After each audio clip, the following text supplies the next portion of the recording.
السلام عليكم، حياكم الله في مقطع ثاني من عزيز خالد جيمز. اليوم بنتكلم عن لعبة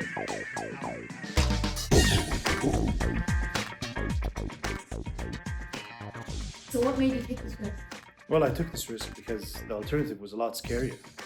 Well, the alternative is a desk job, 9 to 5.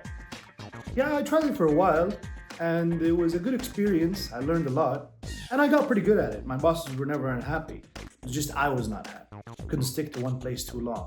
So I thought about it. Do I want to spend a year of my life going after this risk, an unconventional job in the Saudi context? A year full of doubt from my friends, from my family, from myself, but ultimately chasing something that I believe is my dream? Or do I want to submit? And I'm not happy submitting, ever.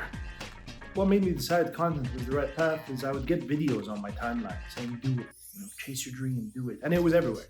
It felt like divine intervention. That's how much it was everywhere. How I knew it, when I would hear do it, was content creation. Because that was the only thing that would come to mind. There was no other thoughts of, oh, maybe this or that. No, it was clearly content creation.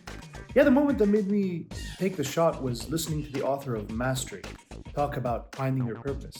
And he mentioned trying to relive your earliest memories when you were happy doing something and losing yourself in it. All of my earliest memories involved me entertaining my friends, my family, and that kind of thing, which, translates equally to content.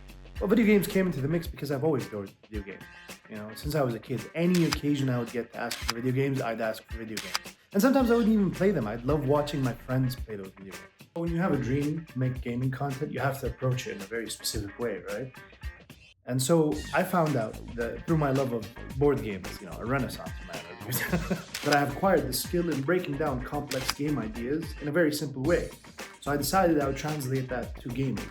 I would break down these very complex games to a wider audience. So I chose that niche instead of general gaming because that's the niche I love. I love indie games. I've always loved indie games. But also, that's a skill I have. And you gotta make your art sell. The business bro inside me says, make your art sell, so it's sustainable. I don't know if I'm in the position to give advice to people in Saudi Arabia, but I will give general advice, not content related, which is when you have a dream, 1, take the shot, risk it. 2, when you do risk it, actually give it everything you can give it.